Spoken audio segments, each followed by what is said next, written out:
Oke. Dim angkatan 8. Berani daftar, berani lulus. Jos. Oke. Yuk. National class.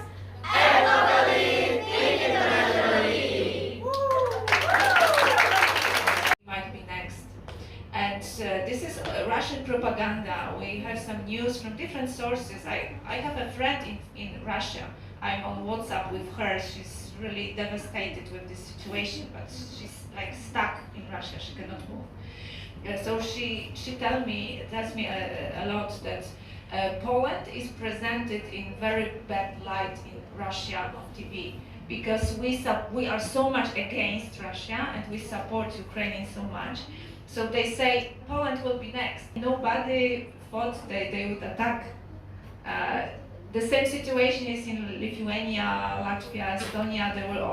They are former republics of the Soviet Union, so they are really afraid. So these safety issues are also on the table now.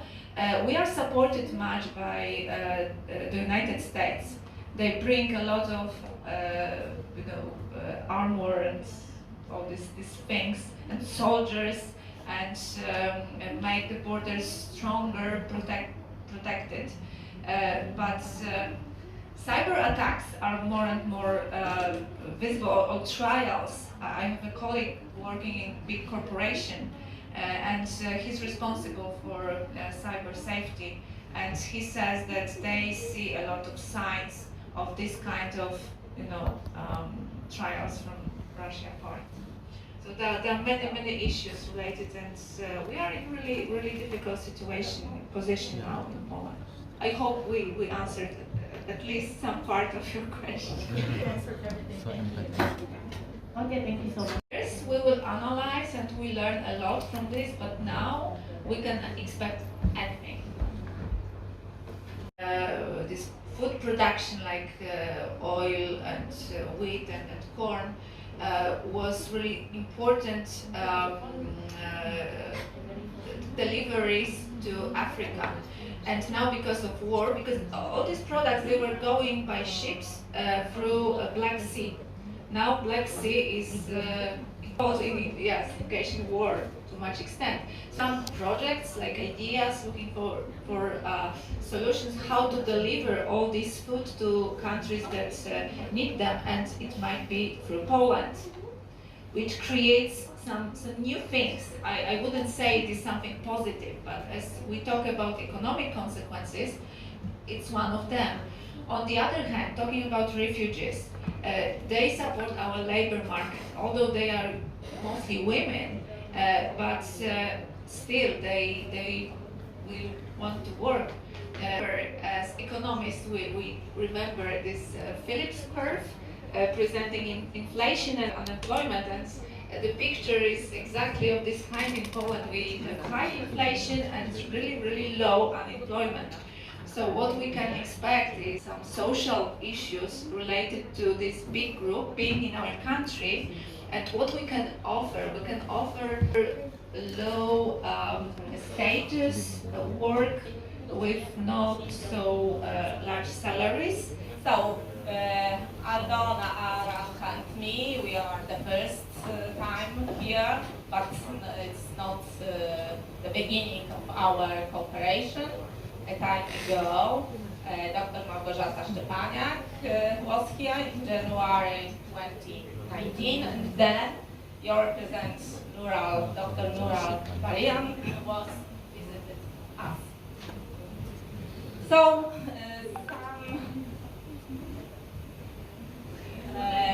maybe some things about our university. Our university is Nikolaus Copernicus University in Toruń.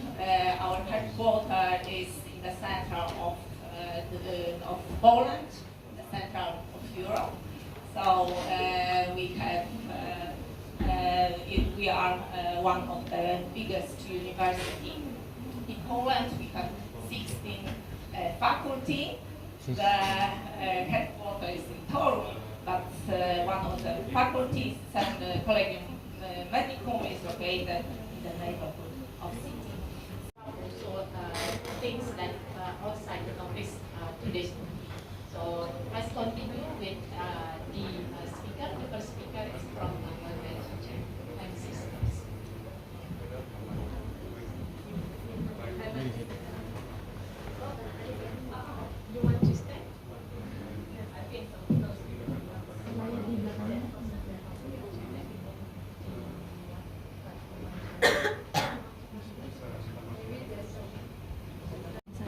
kita lihat Kalimantan Barat itu seperti apa.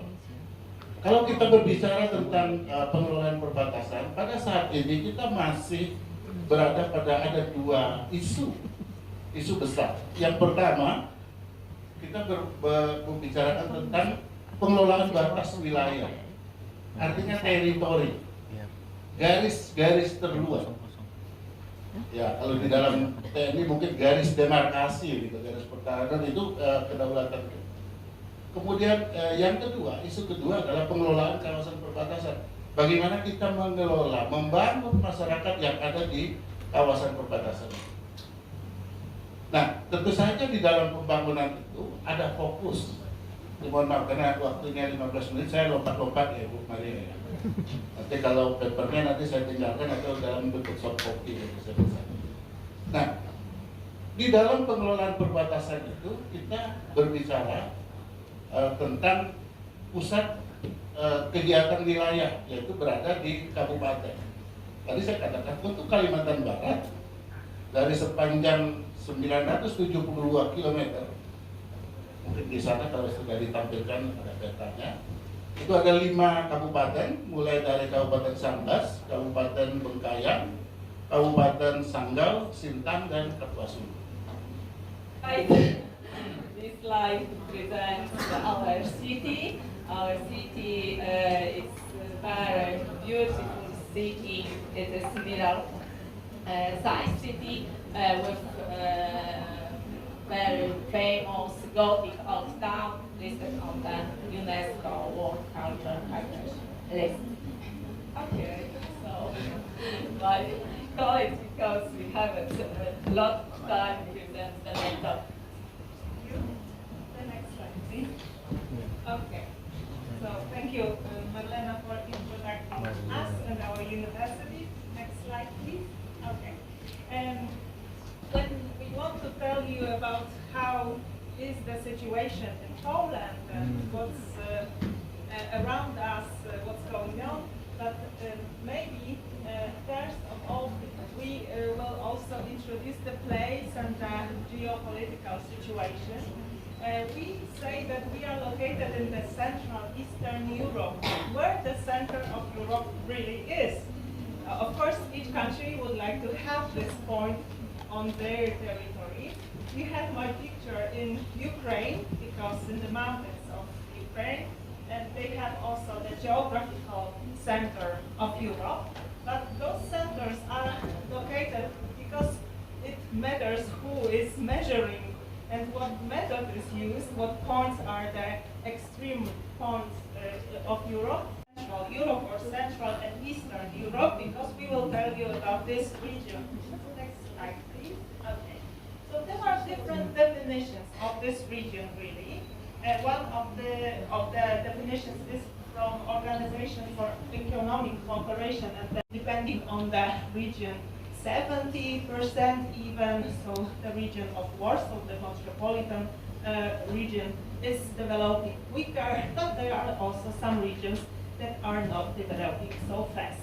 But we are building several initiatives to be together, to vote together. Of course, it's not that we always are without arguments, but we want to build a bloc also in the EU and outside the EU, to fight for our, let's say, ideas, and to be together with people and with nations that they have the same position and they have the same maybe geopolitical situation. Right now it is extremely important. One of the initiatives that you can see on the left side is the 3 Seas initiatives. So these are the countries of the regions indicated on the map that we talk together about common problems. And the smaller group called Visegrad group, consisting of Poland, Czech Republic, Slovakia, and Hungary. This used to be very important, let's say, bloc for us, but since there are some, let's say, different statements with Hungary, right now it is also a little bit confusing.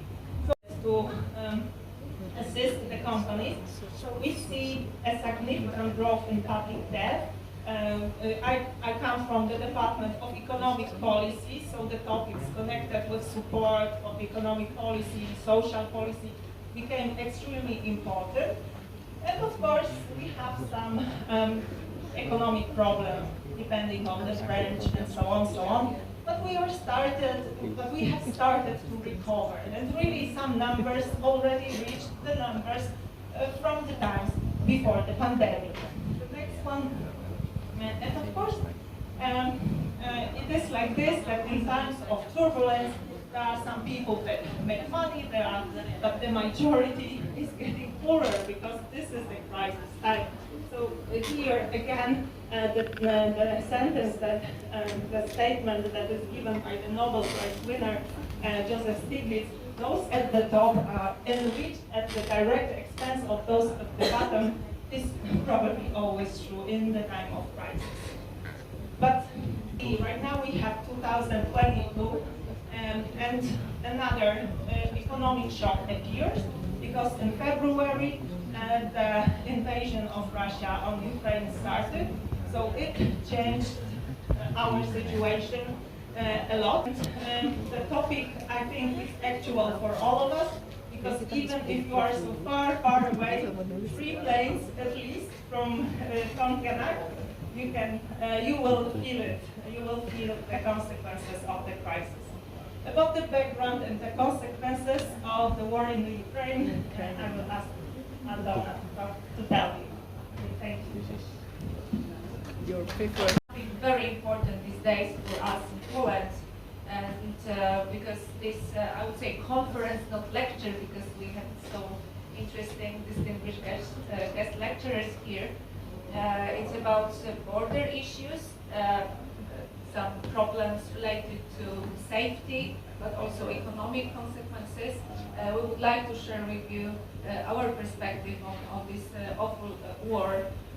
Indeed, it happened only a few months ago, but we can see so many deaths, so many victims of this awful war, so many ruins in Ukraine. Yeah.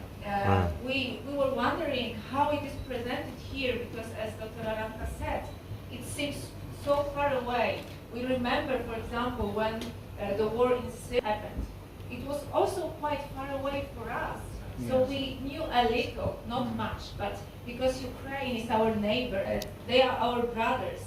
Culturally, we are so similar to one another. So we are very emotional about this war. Probably you can see my emotions too now, because we really think a lot about this situation. So I hope you can see my slide. So I put some pictures in this slide. So what happened in economic terms? Many countries put sanctions on Russia. A lot of companies withdrew their businesses from Russia. At the same time, both Russia and Ukraine, they play very important roles in the global value chain